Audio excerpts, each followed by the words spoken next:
السلام علیکم ورحمۃ اللہ وبرکاتہ۔ الحمد للہ رب العالمین والعاقبۃ للمتقین والصلاۃ والسلام علی اشرف الانبیاء والمرسلین نبینا محمد وعلی آلہ وصحبہ اجمعین ومن تبعهم بإحسان الی یوم الدین وبعد۔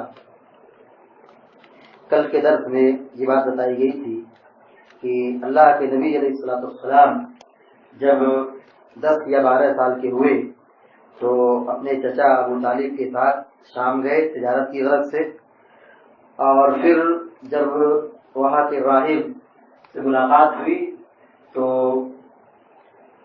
ابو طالب کو یہ مشورہ دیا کہ اپنے بھتیجے کو واپس بھیج دیجیے، ورنہ ان کے لیے آگے خطرہ ہے، یہودی جان جائیں گے تو جان سے مار ڈالیں گے۔ تو بہرحال اللہ کے نبی علیہ السلام مکہ واپس آ گئے۔ اللہ کے نبی علیہ السلام مکہ میں زندگی گزارتے رہے، اور مکہ کے اندر آپ بکریاں چرایا کرتے تھے اور اس کی اجرت لیا کرتے تھے، یہ آپ صلی اللہ علیہ وسلم کی کمائی تھی۔ آپ محنت کرتے تھے، بکری چراتے تھے، اور بکری چرانا کوئی عیب کی بات نہیں، یہ بہت بڑے شرف کی بات ہے۔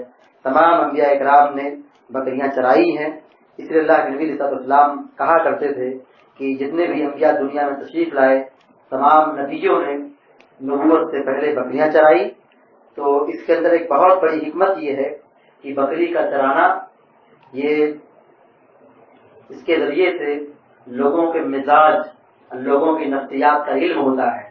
بھائی 20 بکریاں ہوں گی تو 20 بکریوں کو سنبھالنا، 20 بکریاں ادھر بھاگے گی تو ادھر بھاگے گی، تو ان کو پکڑنا، سنبھالنا، سنوارنا، نگرانی کرنا ایک مشکل کام ہے۔ تو اس کے ذریعے سے ٹریننگ ہوتی ہے انبیاء کی کہ آگے چل کر جیسے آپ بکریوں کو سنبھال رہے ہو، آگے چل کر یہ آپ کو، اپنی قوم کو اور اپنی امت کو سنبھالنا ہے۔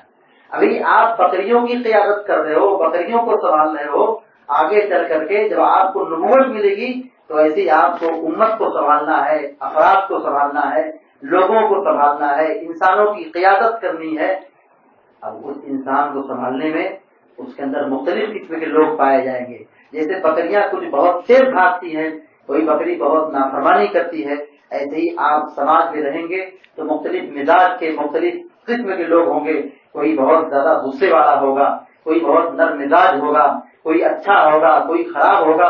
ان سب کو آپ کو سنبھالنا یہ آپ کی ذمہ داری ہے۔ اللہ کے نبی علیہ السلام بکریاں چراتے تھے، اس کی اجرت جو تھی چند قیراط پر آپ بکریاں چراتے تھے۔ یہ قیراط عربی کا ایک پیمانہ ہے جو سونے کے سکے کے کچھ عوض یا اس کے کچھ متبادل ہوتا ہے، یعنی اس کی مقدار اہل علم نے بتائی ہے، تقریباً ایک قیراط 90 روپے کے آس پاس ہوتا ہے۔ بہرحال یعنی آپ معمولی اجرت پر مکہ کی بکریاں چراتے تھے۔ جب آپ علیہ السلام کی 20 سال عمر ہو گئی تو آپ علیہ السلام نے ایک جنگ میں شرکت بھی کی تھی۔ ہوا یہ تھا، مکہ کے اندر 2 مشہور قبیلے تھے، قریش، کنانا، اور اسی کے آپس میں غیلان اور قیس۔ یہ 2 مکہ میں قبیلے تھے، بڑے مشہور قبیلے تھے۔ ان دونوں میں آپس میں لڑائی ہو گئی، اور لڑائی ہو گئی تو حرمت والے مہینے میں لڑائی ہو گئی۔ ہمیں معلوم ہے کہ حرمت والا جو مہینہ ہوتا ہے، جیسے ذی القعدہ، ذی الحجہ، محرم اور شعبان اور جمادی الاخر کے بیچ میں رجب، یہ 4 مہینے حرمت والے ہیں۔ ان حرمت والے مہینے میں لڑائی کرنا، جنگ و جدال کرنا، گناہ کا کام کرنا، دھوکہ دینا، یہ سب بڑا سنگین جرم ہے۔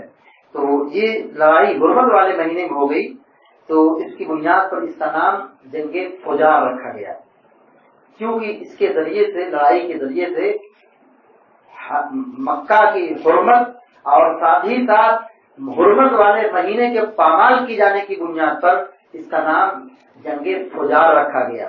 اس میں اللہ کے نبی صلی اللہ علیہ وسلم کا کردار کیا تھا؟ آپ اپنی فوج، اپنے قبیلے کے لوگوں میں اپنے چچا وغیرہ کو تیر تھمایا کرتے تھے۔ آپ علیہ السلام اس وقت 20 سال کے تھے، اپنے چچا وغیرہ کو تیر تھمایا کرتے تھے، آپ جنگ میں اس میں شرکت کیے تھے۔ بہرحال یہ لڑائی چلتی رہی اور کافی طویل عرصے تک یہ لڑائی جاری رہی۔ بالآخر دونوں قبیلے اکٹھا ہوئے اور کہا کہ لڑائی کب تک چلتی رہے گی، ہم صلح پر تیار ہو جاتے ہیں۔ صلح اس طور پر ہوئی کہ دیکھیے دونوں طرف سے لڑائی ہوئی، دونوں طرف سے مارے گئے، ہر ایک نے مارا اور ہر ایک کی طرف سے مارے گئے۔ اب فیصلہ یہ کرتے ہیں کہ جس قبیلے کے افراد میں سب سے زیادہ لوگ مارے گئے، اب وہ کیا کریں، وہ خون بہا لے لیں، یعنی وہ دیت لے لیں، پیسہ لے لیں۔ اب یہیں پر ہم اپنی لڑائی بند کرتے ہیں، ہم مل کر کے رہیں گے، اب لڑائی نہیں کریں گے۔ اللہ کے نبی صلی اللہ علیہ وسلم صلح میں شریک تھے اور دونوں فریق کی طرف سے یہ لڑائی ختم ہو گئی، اور اس بات پر لوگ تیار ہو گئے، آمادہ ہو گئے کہ ہم اب لڑائی نہیں کریں گے۔ جس قبیلے کے زیادہ لوگ مارے گئے ہیں، جس کے مقتولین مرنے والوں کی تعداد جس کی زیادہ ہے، وہ اپنا خون بہا لے لے، دیت دے لے، جرمانہ لے لے، اور جو لوگ مارنے والے ہیں وہ اس کو لا کر کے جرمانہ ادا کر دیں گے۔ تو بہرحال اس جنگ میں اللہ کے نبی صلی اللہ علیہ وسلم شرکت کیے تھے۔ اس سے ہمیں ایک سبق یہ ملتا ہے کہ دیکھیے اللہ کے نبی صلی اللہ علیہ وسلم 20 سال کی عمر تھی اور آپ علیہ السلام کاروبار بھی کرتے تھے، بکریاں بھی چلاتے تھے اور جنگ میں شرکت بھی کرتے تھے۔ سوچیے یہ جنگ میں شرکت کرنا یہ بزدلوں کا کام نہیں، یہ بڑی ہمت، شجاعت، بہادری، قوت، جوامردی کی یہ مثال ہے۔ ہر آدمی جنگ میں نہیں جاتا۔ ارے کتنے ایسے لوگ ہیں جو جنگ کا نام سنتے ہی خبر حواس ہو جاتے ہیں، عقل سے بے عقل ہو جاتے ہیں۔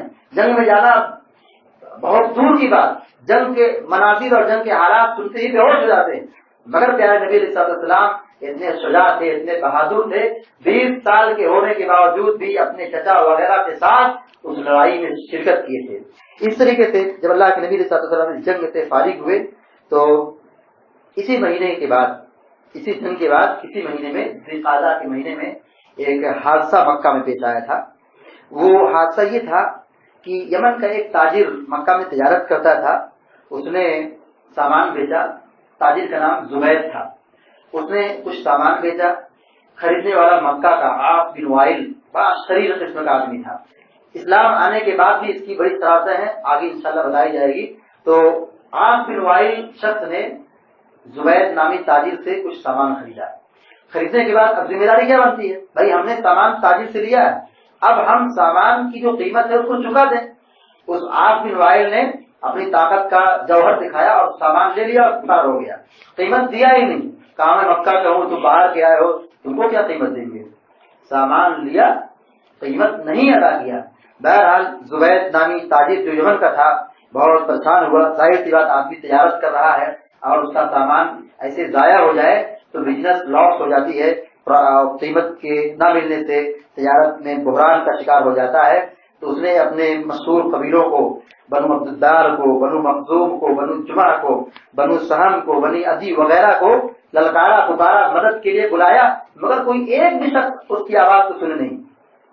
بہرحال یہ نا امید ہو گیا تو جبل قبیس ایک پہاڑی تھی، اس پہاڑی پر چڑھ کر زبید نامی تاجر نے کچھ اشعار پڑھا اور اشعار پڑھ کر کے اپنی آپ بیتی بیان کی، اپنے دکھ اور درد کو بیان کیا، اپنی تکلیف کو بیان کیا۔ اس آواز کو سننے کے بعد اللہ کے نبی علیہ السلام کے چچا زبیر بن عبد المطلب باہر آئے اور اس کی مدد کرنے کے لیے تیار ہوئے اور اس کے لیے بڑی کوشش کی۔ بنو تیم کے سردار عبداللہ بن جدعان کے گھر میں سب لوگ اکٹھا ہوئے اور اس کمیٹی، اس ممبر اور اس کمیٹی اور اس مجلس میں اللہ کے نبی علیہ السلام بھی تشریف فرما تھے۔ سوچئے نبی علیہ السلام کی عمر 20 سال ہے، ایک مظلوم ہے، وہ اپنے ظلم، اپنے مظلومیت کو بیان کر رہا ہے اور اللہ کے نبی علیہ السلام مظلوم کا ساتھ اور سپورٹ دینے کے لیے اس میٹنگ میں، اس مجلس میں تشریف لے گئے اور اس مجلس میں یہ بات طے ہوئی کہ آج کی تاریخ سے اگر کوئی شخص اس مکہ شہر کے اندر جو حرمت والا شہر ہے، عزت والا شہر ہے، عظمت والا شہر ہے، اگر اس مکہ میں اگر کوئی ظلم ڈھاتا ہے، اگر کوئی کسی کو مارتا ہے، اگر کوئی کسی کے سامان کو خرید دیتا ہے اور اس کی قیمت نہیں چکاتا ہے، ہم ایسے ظالم کا ہاتھ پکڑ لیں گے اور اس سے اس کا بدلہ دلوائیں گے۔ اس میٹنگ میں اللہ کے نبی صلی اللہ علیہ وسلم بھی تشریف تھے۔ میٹنگ ہوئی، یہ قرارداد پاس ہوئی اور پھر یہ فیصلہ ہو گیا اور اس کمیٹی کا نام رکھا گیا حلف الفضول، اور اس حلف الفضول کے اندر 5 قبیلے اس میں مشہور تھے قریش کے، جیسے بنو ہاشم، بنو مطلب، بنو اسد، بنو زہرہ، بنو تیم، یہ 5 قبیلے اس حلف الفضول کمیٹی کے بنانے میں محرک لوگ تھے، متحرک لوگ تھے، فعال لوگ تھے. ان لوگوں کی کوششوں سے ایک تنظیم بنی، ایک کمیٹی بنی، ایک مجلس تیار ہوئی. اللہ کے نبی علیہ السلام اس کمیٹی کے رکن بنے، ممبر بنے، اور اس کے بعد یہ آپ فخر کرتے تھے کہ اگر مجھے اسلام کے بعد بھی، جب آپ نبی بنا دیے گئے، نبی بنائے جانے کے بعد آپ کہتے تھے مجھے حلف الفضول میں جو رکن بنایا گیا تھا میں اس کا رکن تھا، اس کمیٹی میں شریک تھا، اس مجلس میں حاضر تھا. اگر ایسی کمیٹی اور ایسی مجلس آج بھی بلائی جائے، اگر کافر لوگ آج بھی بلائیں تو ہم اس کے لیے لبیک کہنے والے ہیں، ہم اس میں شرکت کرنے والے ہیں، ہم انسانیت کے دکھ درد کو سمجھنے والے ہیں. دیکھیے اسلام ہمیں یہی تعلیم دیتا ہے. مذہب ایک الگ چیز ہے، انسانیت ایک الگ چیز ہے. مذہب کی خدمت بہت ضروری ہے، مذہب کی تبلیغ بہت ضروری ہے، مگر وہیں پر انسانیت کی خدمت، چاہے وہ مسلم ہو، نان مسلم ہو، یہودی ہو، کرسچین ہو، وہ انسان ہے، وہ انسانیت کا مستحق ہے، وہ مدد کا مستحق ہے، وہ تعاون کا مستحق ہے، ہمارے رحم و کرم کا مستحق ہے، ہمارے احسان کا مستحق ہے، ہمارے حسن سلوک کا مستحق ہے. اللہ تعالیٰ اس سے منع نہیں کرتا ہے کہ کافر ہے تو اس کے ساتھ بدسلوکی کرو، یہ حکم نہیں دیا ہے. اللہ تعالیٰ نے یہ حکم دیا ہے کہ اگر وہ انسان ہے، انسان تو انسان، جانور کے ساتھ بھی حسن سلوک کا حکم دیا گیا. اللہ کے نبی فخر کرتے تھے کہ اگر آج بھی ایسی کمیٹی بنائی جائے جہاں انسانیت کی خدمت کی بات ہو، جہاں ایک دوسرے کے تعاون اور سپورٹ کی بات ہو، وہاں ایسی مجلس میں آج بھی میں اسلام کی حالت میں بھی میں ایسے مشرکوں کی حمایت کرنے کے لیے تیار ہوں. دیکھیے ہمارے سماج میں اور ہمارے ملک ہندوستان میں سب ایک ذہن کے مشرک نہیں ہیں، ایک ذہن کے انسان نہیں ہیں.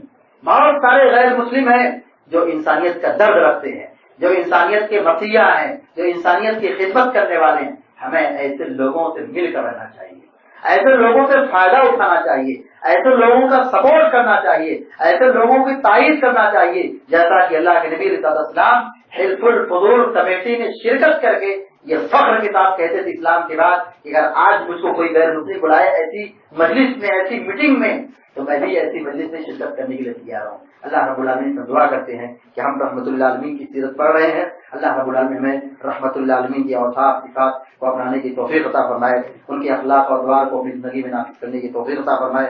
رب العالمین ہم سب کو نیک عمل کرنے کی توفیق عطا فرمائے. آمین یا رب العالمین. اقول قولی هذا واستغفر الله لي ولكم ولسائر المسلمين فاستغفروه انه هو الغفور الرحيم. وصلى الله على نبينا محمد وعلى اله وصحبه اجمعين. السلام عليكم ورحمة الله وبركاته.